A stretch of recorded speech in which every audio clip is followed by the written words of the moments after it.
धर्म पढ़ाएंगे आपको, रामायण महाभारत गीता बाइबल और कुरान। मैं पढ़ाऊंगा आपको भारत का संविधान। हमारे चैनल अंबेडकर नेशन पर भारत का संविधान कॉन्स्टिट्यूशन ऑफ इंडिया सीरीज में आज हम बात करेंगे प्रेम्बल, संविधान की प्रस्तावना, जिस पर बात करने के लिए और हमारे स्टूडियो में आज के जो गेस्ट हैं दिनेश कुमार LLM, और जो भारत में एक्टिविस्ट का काम करते हैं, लोगों को जागरूक करने का काम करते हैं संविधान के प्रति, और लोगों के क्या अधिकार, मूल अधिकार या बहुत सारे ऐसी जो जरूरतें हैं देश के लोगों की, उस पर वो काम कर रहे हैं। तो दिनेश जी, आपका बहुत बहुत स्वागत है हमारे स्टूडियो में। मेरा आपसे एक सवाल ये है कि आजकल आप देख रहे हैं कि पूरे देश के अंदर भारत के संविधान की एक किताब लेकर के, चाहे कोई भी लीडर है, खास तौर से बहुजन लीडर तो बहुत ज्यादा किताब लेकर के और प्रस्तावना पढ़ने का काम करते हैं। या जैसे दिल्ली की सरकार का आपने सुना होगा कि दिल्ली की सरकार भी आजकल स्कूलों में संविधान की प्रस्तावना पढ़ाने का काम कर रही है। या कई ऐसे बहुत सारे ऑर्गेनाइजेशन हैं देश के अंदर जो इस पर काम करते हैं। तो इसमें ऐसा क्या है प्रस्तावना के अंदर, क्या सच्चाई है इसके पीछे? क्या उस प्रस्तावना पढ़ने से या खाली उस प्रस्तावना पढ़ने से क्या देश का लोग, जो देश के लोग हैं, क्या वो कानून को जान जाएंगे? क्योंकि वो प्रस्तावना तो एक पेज का मान लीजिए, ज्यादा, इससे ज्यादा तो कुछ नहीं है उसके अंदर। तो इसको आप किस तरह से देखते हैं? क्योंकि आपका पूरा जो सोशल रिसर्च है वो देश के लोगों पर है और संविधान पर है, और बाबा साहब भीमराव अंबेडकर के थॉट्स पर भी, जैसे मैं समझ पा रहा हूँ, उस पर भी है।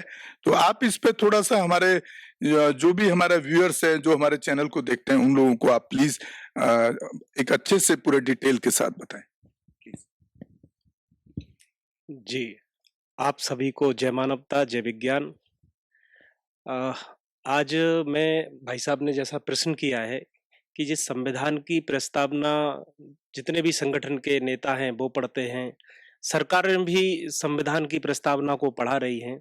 आखिर ऐसी क्या बात है कि लोग संविधान की प्रस्तावना को पढ़कर ही यह दावा करते हैं कि भारत का संविधान तो बहुत बढ़िया है, और ऐसा लगता है कि संविधान उन्होंने पूरा समझ लिया है। तो आज मैं संविधान की प्रस्तावना पर जो भी जानकारी है वो देने का प्रयास करूंगा। तो उससे पहले हम संविधान मिलेगी। जो पहला शब्द है इसमें, हम भारत के लोग, हम भारत के लोग आखिर हैं कौन, यह समझना बहुत जरूरी है। जब भारत में कैबिनेट मिशन आया तो वह मिशन मार्च 1946 में आया, और उस मिशन ने संविधान सभा के गठन की रूपरेखा तय की कि संविधान सभा का जो गठन है वो किन शर्तों के अधीन होगा। तो उसमें कहा गया कि जो संविधान सभा का गठन है वो वयस्क मताधिकार के आधार पर होगा। लेकिन कांग्रेस पार्टी ने इस शर्त को मानने से इनकार कर दिया और यह कहा कि हम यदि संविधान सभा का चुनाव वयस्क मताधिकार के आधार पर करवाएंगे तो हमें मतदाता सूची बनाने में ही बहुत समय लग जाएगा, इस वजह से संविधान बनाने में बहुत देरी हो जाएगी। तो उन्होंने कहा कि हम जो पहले वोट डालने का राइट मिला है उसी के आधार पर संविधान सभा का चुनाव करें। तो जो 1935 के अधिनियम से जो वोट डालने का राइट मिला था वो यह था कि वोट डालने का हक केवल उन्हीं लोगों को होगा जो पढ़े लिखे हों, कम से कम हाई स्कूल तक पढ़े लिखे हों, और जो सरकार को टैक्स देते हों, और जिनके पास अचल संपत्ति हो। तो उस समय जितने भी देश में वंचित वर्ग के लोग थे, भारत के मूल रूप से जो मूल निवासी लोग थे, वो तो इन तीन शर्तों की वजह से वोट डालने के अधिकार से वंचित थे। जब वोट डालने के अधिकार से वंचित थे तो संविधान सभा का जब चुनाव हुआ तो उन्हें वोट डालने का कोई हक ही नहीं था, क्योंकि जो वोट डालने की तीन शर्तें थी कि कम से कम हाई स्कूल तक पढ़े लिखे लोग, और सरकार को टैक्स देते हो, और जिनके पास अचल संपत्ति हो। तो देश के जो वंचित वर्ग के लोग थे वो इतने, उस समय शिक्षा नहीं थी, पढ़े लिखे ही नहीं थे। और दूसरी बात कि वो इतना टैक्स भी नहीं देते थे क्योंकि उनके पास अचल संपत्ति नहीं थी। तो इस वजह से संविधान सभा में जो मूल रूप से जो भारत के लोग हैं, लगभग 90% लोग, उनको वोट डालने का राइट ही नहीं था। उस समय 1931 की जनगणना के अनुसार देखा जाए तो भारत की आबादी 25 करोड़ 60 लाख थी और 25 करोड़ 60 लाख आबादी में से महज 3 करोड़ लोगों को वोट डालने का राइट था। जो 3 करोड़ लोग थे, उनमें केवल जो भारत की आबादी थी उस समय की, केवल 10% लोगों को वोट डालने का राइट था। यानी 25 करोड़ लोगों में से महज 10% लोगों को ही वोट डालने का राइट था। इस वजह से संविधान सभा में हम भारत के लोगों का जो रिप्रेजेंटेशन है, प्रतिनिधित्व है, वो नहीं हो सका। जब वो नहीं हो सका तो हमें यहाँ गुमराह करने के लिए लिखा गया हम भारत के लोग।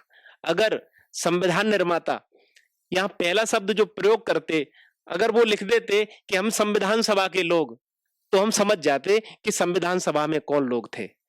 जिन 10% लोगों को वोट डालने का राइट था, वो सामंतवादी और पूंजीवादी वर्ग के लोग थे, एक ही धर्म के लोग थे। इस वजह से संविधान सभा में एक ही पार्टी का बहुमत था, एक ही वर्ग का बहुमत था और एक ही धर्म के लोगों का बहुमत था। पार्टी कांग्रेस पार्टी, वर्ग पूंजीवादी और सामंतवादी वर्ग और धर्म हिंदू धर्म। जब इनका बहुमत था तो इन्होंने अपनी मर्जी का संविधान बनाया। संविधान सभा में जो जो चीजें पास होती थी वो बहुमत के आधार पर पहले पास होती थी, बाद में लिखी जाती थी। आज की जो लोकसभा है, ठीक ऐसे मान के चलें, ऐसे ही पहले संविधान सभा थी। लोकसभा में कोई भी बिल पेश होता है तो वो पहले लोकसभा में पेश होता है। जब वो पेश होता है तब उस पर वोटिंग होती है। वोटिंग होने के बाद तब वो कानून का रूप लेता है। तो ठीक इसी तरह से संविधान सभा में चीजें पहले पास होती थी, बाद में वो कानून का रूप लेती थी। तो संविधान सभा में बहुमत एक ही वर्ग का और एक ही धर्म के लोगों का था। तो इस वजह से हम भारत के लोग जो शब्द है, एक भ्रामक शब्द है। हम भारत के लोग संविधान सभा से कोसों दूर थे। आप कह सकते हैं कि बाबा साहब कैसे थे? तो बाबा साहब और बाबा साहब जोगेंद्रनाथ मंडल, तो वो पाकिस्तान में चले गए थे बाद में, और जयपाल सिंह, एच.जे. खांडेकर, तमाम लोग थे। ऐसे लोगों की संख्या ज्यादा नहीं थी, महज 30 लोग थे और 30 लोग अगर 389 लोगों में, तो उनका कोई बहुमत नहीं था। और बाबा साहब डॉक्टर अंबेडकर अपनी पार्टी से अकेले थे। इस वजह से हमें ये समझना चाहिए कि हम भारत के लोग आखिर है क्या। जो संविधान की प्रस्तावना है, जैसा कि आप जानते हैं, ये संविधान की प्रस्तावना उद्देश्य प्रस्ताव है, उसमें से ही बनी है। संविधान सभा में 13 दिसंबर 1946 को नेहरू जी ने ऑब्जेक्टिव रेजोल्यूशन यानी उद्देश्य प्रस्ताव प्रस्तुत किए थे। जो उद्देश्य प्रस्ताव प्रस्तुत किए, उन पर बहस हुई। बाबा साहब डॉक्टर अंबेडकर संविधान सभा में 17 दिसंबर 1946 को बोलने के लिए खड़े हुए, उनको निमंत्रण दिया गया। तो बाबा साहब डॉक्टर अंबेडकर ने बोलते हुए कहा कि मेरा नंबर तो लगभग 20 से 22 लोगों के बाद था, तो मैं सोच रहा था कि मेरा नंबर आता भी तो कल या परसों आता। मैं बिना किसी तैयारी के आया हूं और आपने मुझे अचानक बोलने के लिए खड़ा कर दिया है, और ऊपर से आपने 10 मिनट फिक्स कर दिए कि आप 10 मिनट में ही बात रखें। तो बाबा साहब डॉक्टर अंबेडकर ने उस समय बोलते हुए कहा कि ये जो उद्देश्य प्रस्ताव है, एक चुनिंदा शब्दों का जाल है, यह संविधान में अंदर कैसे लागू होगा, यह आपने नहीं बताया।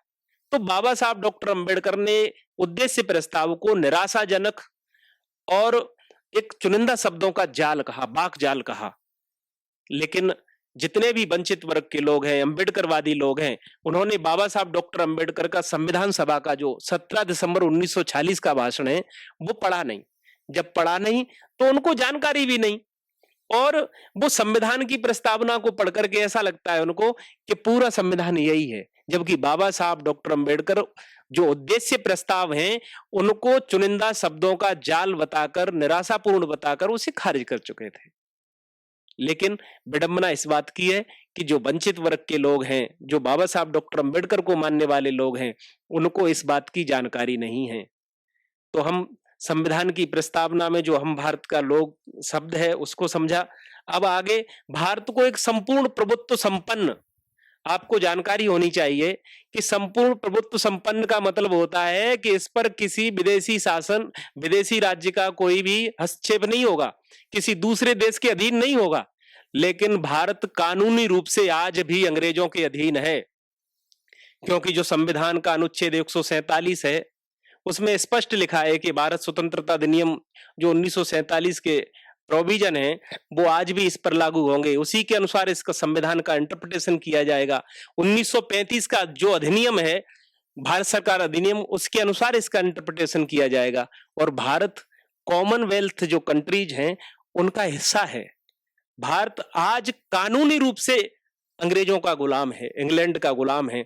इसको भारत के नेता लोग छुपाते हैं, देश को सच्चाई नहीं बताते।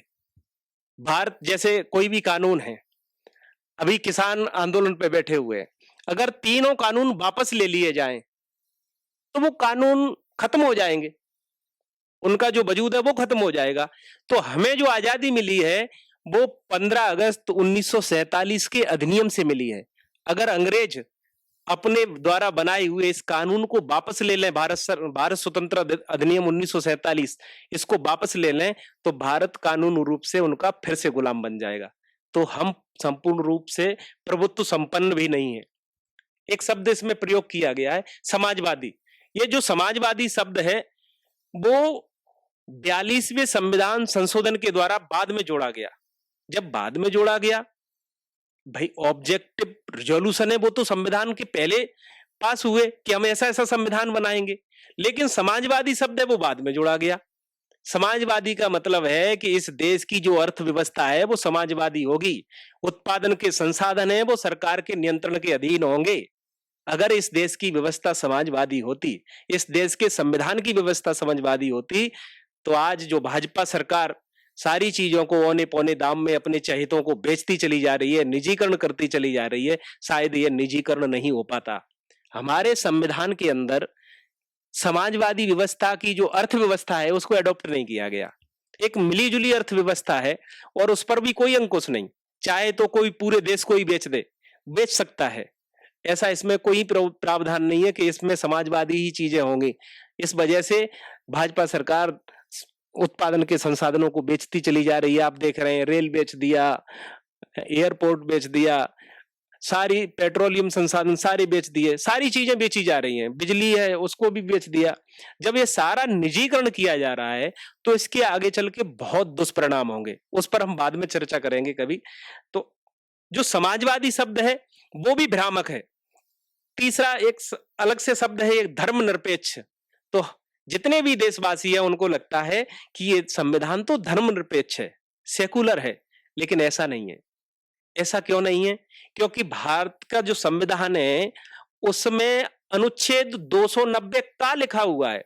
290 का कहता है कि जो केरल सरकार है, तमिलनाडु सरकार है, उसकी संचित निधि में से हिंदुओं के पवित्र मंदिरों और उनके जो भी पवित्र स्थान है उनके लिए एक बहुत बड़ी धनराशि दी जाएगी, और आज भी दी जा रही है। यानी हिंदू मंदिरों को प्रोटेक्शन देने के लिए, उनको सुरक्षा देने के लिए, उनको आगे बढ़ाने के लिए धनराशि दी जा रही है, और संविधान के अनुच्छेद 290 का में ये बात लिखी है। जब ये लिखा है तो ये धर्मनिरपेक्षता कैसी है कि एक धर्म को बढ़ावा दिया जा रहा है और अन्य धर्मों के लिए संविधान साइलेंट है। आपको ये जानकर बहुत बड़ी हैरानी होगी कि ये संविधान हिंदुओं ने लिखा है और ये हिंदूवादी संविधान है। इससे पूरा देश अप्रत्यक्ष रूप से हिंदू राष्ट्र बनता है। इस शब्द को हम नहीं समझ पा रहे, ये हमें बेवकूफ बनाने के लिए बाद में जोड़ा है, जबकि जो मूल संविधान है उसमें धर्मनिरपेक्ष शब्द था ही नहीं। एक चौथा जो शब्द है लोकतांत्रिक गणराज्य। भाई लोकतंत्रात्मक गणराज्य होता क्या है? भारत में जो लोकतंत्र है वो लोकतंत्र है ही नहीं, संसदीय लोकतंत्र है। लोकतंत्र का मतलब होता है कि प्रधानमंत्री का चुनाव डायरेक्ट हो, मुख्यमंत्री का चुनाव है डायरेक्ट हो, राष्ट्रपति और राज्यपाल का चुनाव हो, लेकिन ऐसा तो नहीं होता। यहाँ क्या होता है कि मुख्यमंत्री का चुनाव है वो विधायक करते हैं, प्रधानमंत्री का चुनाव है वो सांसद करते हैं, राष्ट्रपति और का चुनाव है वो सांसद और विधायक दोनों मिलकर करते हैं। तो ये कौन सी व्यवस्था है? इसको स्पष्ट नहीं किया गया। हम भ्रमित हैं, हमें लगता है ये लोकतंत्र है। ये लोकतंत्र नहीं बल्कि एक छद्म लोकतंत्र है। लोकतंत्र का एक आवरण है, अंदर से पूरी की पूरी तानाशाही भरी हुई है। और आगे कहा गया है कि उसके समस्त नागरिकों को सामाजिक, आर्थिक और राजनीतिक न्याय, ये शब्द प्रयोग है न्याय। भाई सामाजिक न्याय क्या होता है, आर्थिक न्याय क्या होता है और राजनीतिक न्याय क्या होता है, ये अंदर कहीं नहीं लिखा, ना कहीं बताया गया, केवल यहीं तक सीमित है। वैसे न्याय कुछ नहीं होता है, ये भ्रामक शब्द है। संविधान सभा में जब वो बात रखी गई तो यह कहा गया कि भाई जब हम आजाद हो रहे हैं, अंग्रेजों से आजाद हो रहे हैं, तो हमें समानता चाहिए, तो सामाजिक, आर्थिक और राजनीतिक तीनों तरह की समानता चाहिए। लेकिन कांग्रेस पार्टी का बहुमत था, उन्होंने मना कर दिया। बाबा साहब डॉक्टर अंबेडकर ने 25 नवंबर 1949 को संविधान सभा में बोलते हुए कहा था कि हम 26 जनवरी 1950 को विरोधाभास के जीवन में प्रवेश करेंगे, जहां राजनीतिक तौर पर तो समानता होगी, एक आदमी का एक वोट और एक वोट की एक कीमत होगी, लेकिन हम सामाजिक और आर्थिक तौर पर विषमता का जीवन जीना स्वीकार करेंगे। यदि इस विषमता को अतिशीघ्र दूर नहीं किया गया तो वे लोग जो इस विषमता के शिकार होंगे, आने वाले समय में लोकतंत्र की इस रचना का जो संविधान सभा ने बनाई है उसका विध्वंस कर देंगे। लेकिन विडंबना इस बात की है कि बाबा साहब डॉक्टर अंबेडकर के जो संविधान सभा के भाषण हैं उनको लोग पढ़ते नहीं हैं। बाबा साहब कह रहे हैं कि 26 जनवरी को जब संविधान लागू होगा तो उसी दिन से सामाजिक और आर्थिक विषमता भी लागू होगी। लेकिन अंबेडकरवादी लोग कहते हैं क्या संविधान से पहले सामाजिक, आर्थिक और शैक्षणिक या राजनीतिक समानता थी? मैंने कहा नहीं थी। जब नहीं थी वो तभी तो हमें संविधान से मिलनी चाहिए थी, लेकिन हमें नहीं दी गई। जब नहीं दी गई तो हम प्रस्तावना को ही पढ़कर सोच लेते हैं कि संविधान में तो सब कुछ लिखा है। हमें सच्चाई मालूम नहीं है कि सामाजिक, आर्थिक। मैं थोड़ा इंटरप्ट कर रहा हूँ यहाँ पर। जी जी। मुझे लगता है कि बाबा साहब के जैसे कि कॉन्स्टिट्यूशन पे सिग्नेचर हैं जी। और प्रारूप समिति के अध्यक्ष भी थे जी। तो मुझे जो लगता है इसमें जो कांग्रेस पार्टी और उस टाइम जो विधानसभा के अंदर जो लोग सदस्य थे, कहीं ना कहीं बाबा साहब के साथ धोखा कांग्रेस पार्टी ने, और जो लोग उसमें मेंबर थे उन्होंने कहीं धोखा दे करके कुछ इस तरह से मैनिपुलेट किया गया कि उनको ये हस्ताक्षर करने पड़े। अदरवाइज तो जहां जहां वो लिखते हैं जो 1949 ये वाला 26 जनवरी वाला जो आप बता रहे हैं कि लोग आर्थिक और सामाजिक आर्थिक विषमताओं में जीने के लिए जीने जा रहे हैं जी। अगर वो जल्दी से खत्म नहीं किया गया तो वो इस संविधान का या जो देश जिस कल्चर में जा रहा है, जिस जीवन जिस व्यवस्था में जा रहा है उसका विध्वंस कर देंगे।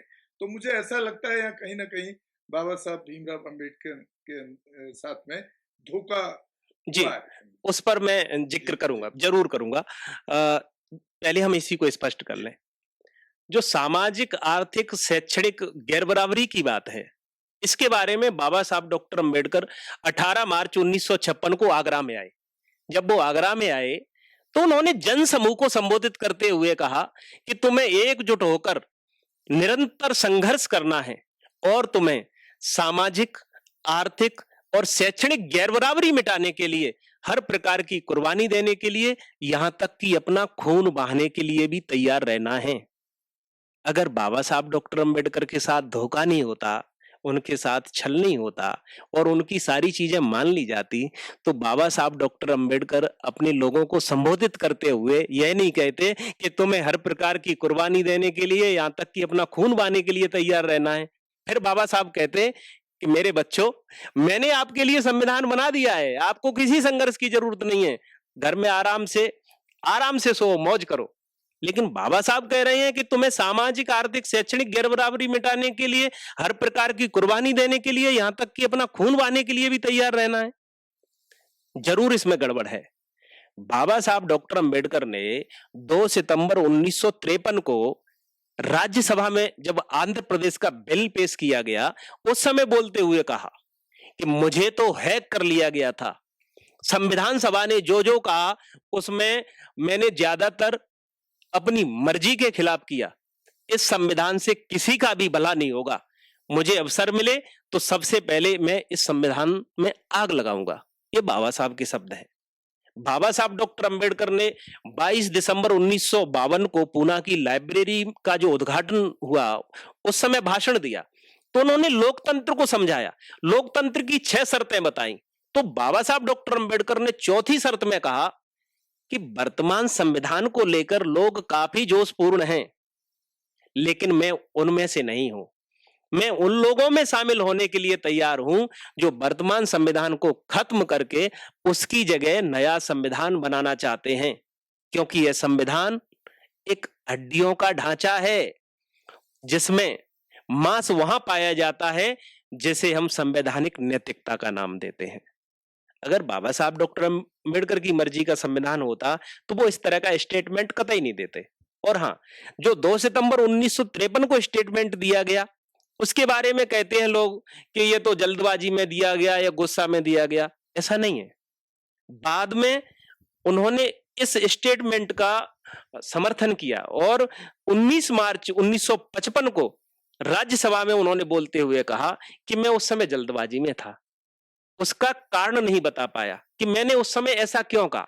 बाबा साहब डॉक्टर अंबेडकर कहते हैं कि यह संविधान रूपी जो मंदिर है वो हमने देवताओं के लिए बनाया था, लेकिन इस पर अब शैतानों ने कब्जा कर लिया है, इसलिए इस मंदिर को डायनामाइट से उड़ा देना चाहिए, बाबा साहब ने कहा।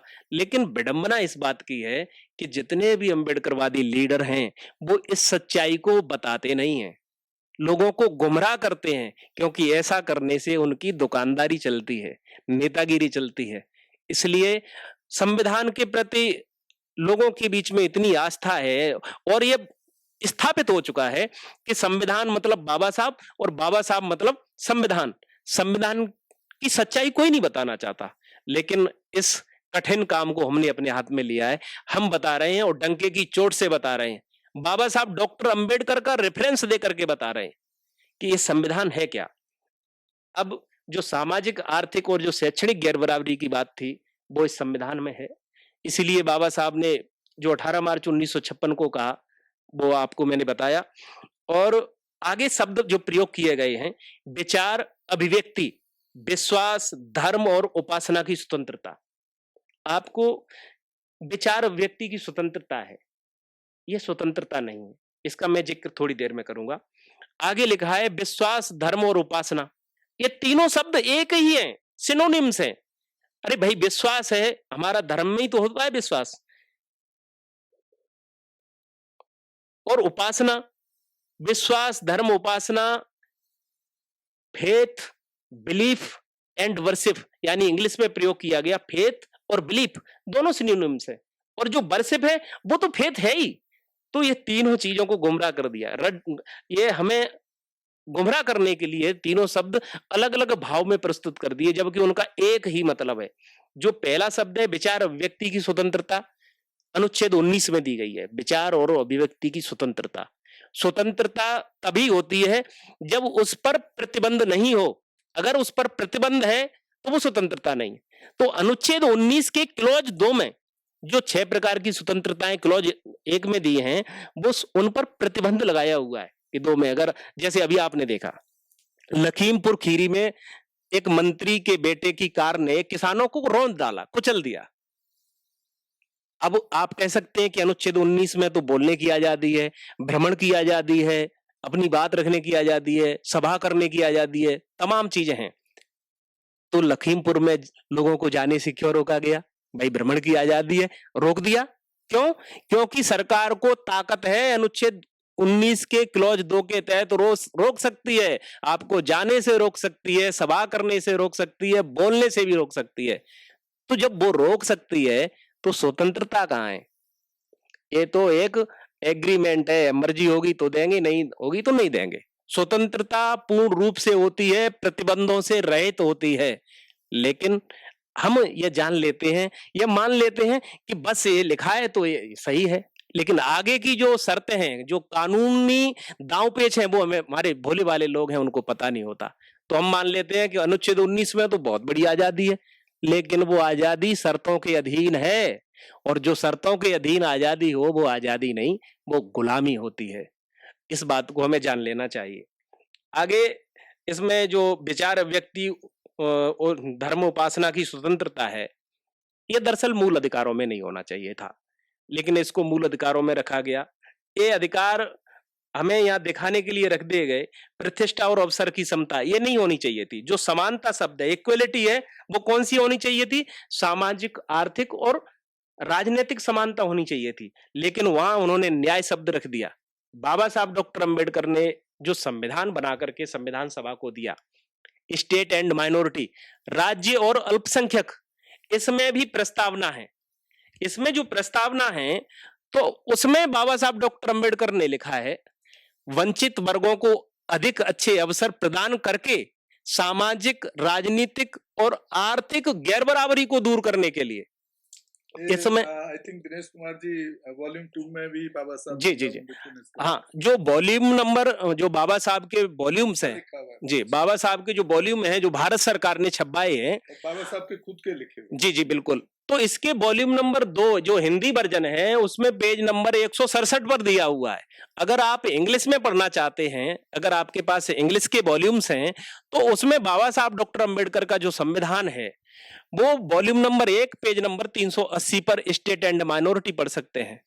वो बाबा साहब डॉक्टर अंबेडकर ने 15 मार्च 1947 को बना करके संविधान सभा को दिया था। उसके बारे में हम फिर कभी जिक्र करेंगे। अभी हम प्रस्तावना की ओर लौटते हैं। तो आगे लिखा है, प्रतिष्ठा और अवसर की समानता प्राप्त कराने के लिए तथा उन सब में व्यक्ति की और व्यक्ति की गरिमा, राष्ट्र की एकता, अखंडता सुनिश्चित करने वाली बंधुता बढ़ाने के लिए। भाई बताओ, व्यक्ति की कौन सी गरिमा बढ़ रही है? राष्ट्र की एकता कहाँ बढ़ रही है? और अखंडता भी कहाँ बढ़ रही है? कहाँ भाईचारा है? देश में बहुत से संगठन ऐसे हैं जो नफरत घोलने में लगे हुए हैं। कई नेता तो बड़े-बड़े नेता हैं, वो तो ये कहते हैं कि मुसलमानों की औरतों को कब्रों से निकाल करके बलात्कार करेंगे। भाई क्या ऐसे भाईचारा बढ़ेगा? कई नेता हैं, वो मुस्लिम भाइयों के प्रति, कभी सिखों के प्रति, यानी धार्मिकता के आधार पर वैमनस्य फैलाने के स्टेटमेंट देते हैं, और ऐसे स्टेटमेंट देते हैं, उन पर कोई कार्रवाई नहीं होती।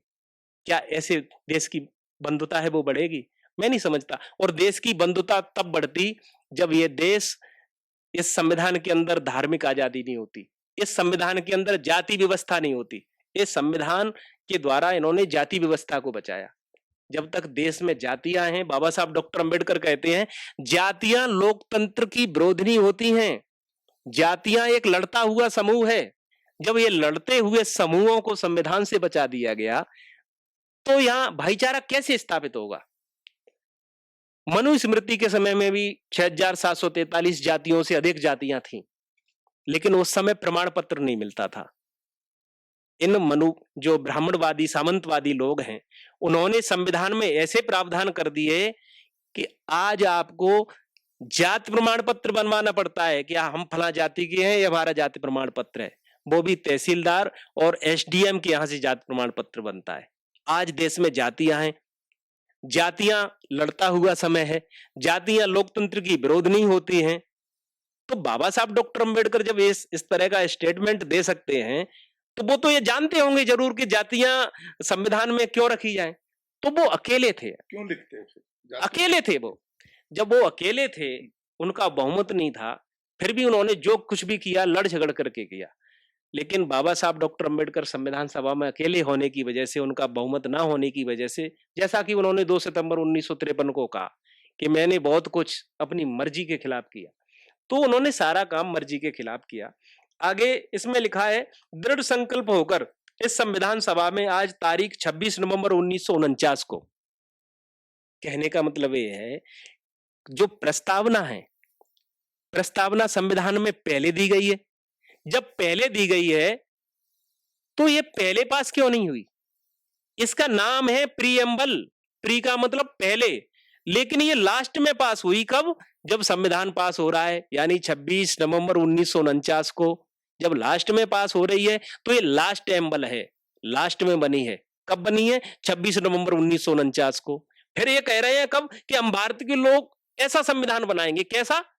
जैसा ये लिखा है। लेकिन ये बन कब रही है? लास्ट में, जब पूरा संविधान बना लिया तब बन रही है। कितना बड़ा धोखा है हमारे साथ में कि जिस पूरा संविधान बन के तैयार हो गया, फिर कह रहे हैं कि हम ऐसा ऐसा संविधान बनाएंगे, और यह भी 26 नवंबर 1949 को कह रहे हैं। आपके कहने का मतलब संविधान लिख चुका था, हाँ। और उस डेट में प्रेम्बल तैयार होती है, उस प्रेम्बल को संविधान जी। जोड़ा जाता है।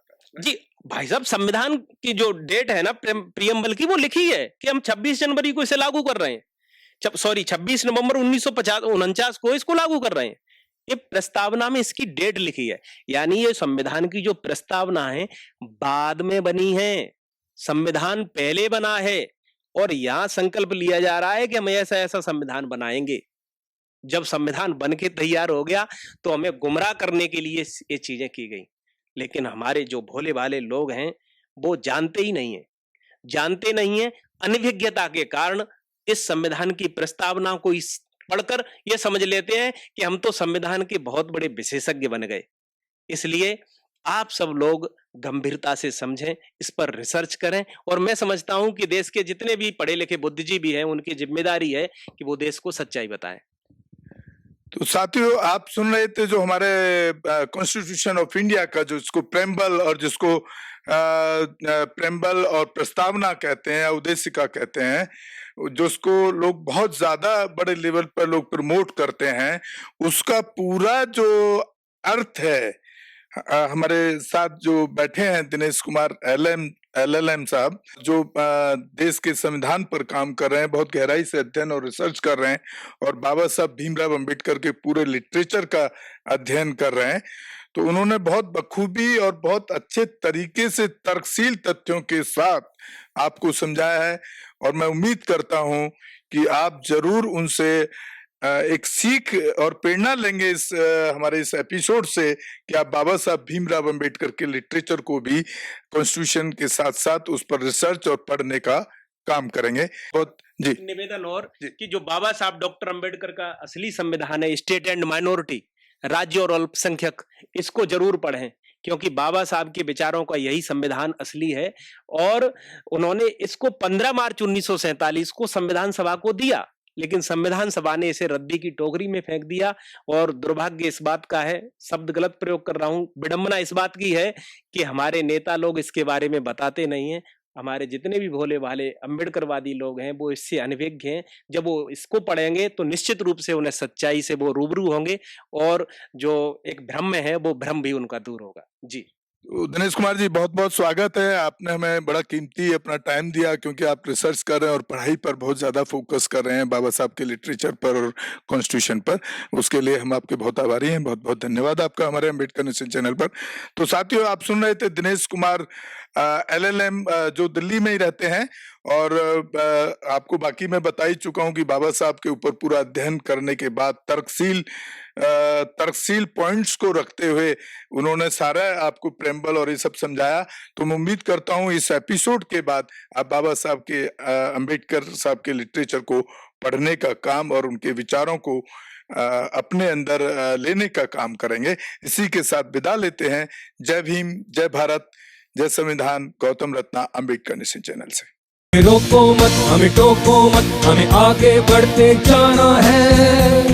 जय भीम का नारा लगाना है, जय भीम का नारा लगाना है। जय भीम, जय भीम।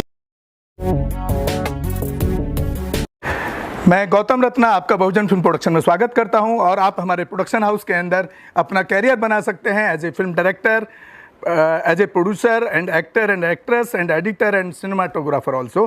अगर आपको फिल्म से रिलेटेड कुछ भी प्रोजेक्ट आपको बनवाना है तो हमारे पास में पूरा सेटअप है, जिसमें फिल्म कैमरा है, शूटिंग लाइट्स है और एडिटिंग है। सारा A to Z एक ही जगह पर आपको हमारे यहाँ पर मिल जाएगा। तो दोस्तों, आप हमें कांटेक्ट कर सकते हैं हमारे नंबर्स पर 9810085714। और 8510005714 हमारे वेबसाइट पे विजिट कर सकते हैं www.filmserviceindia.com और हमें मेल भी कर सकते हैं gautamfilmsproduction@gmail.com पर। धन्यवाद। बुद्धं शरणं गच्छामि। अंबेडकर नेशन चैनल आर्थिक समस्या से गुजर रहा है।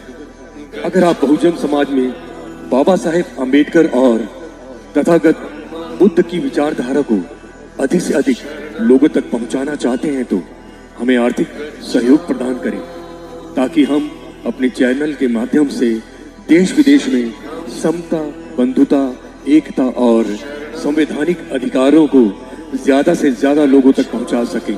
आप अपनी सहायता राशि नीचे लिखे खाते में जमा करा सकते हैं।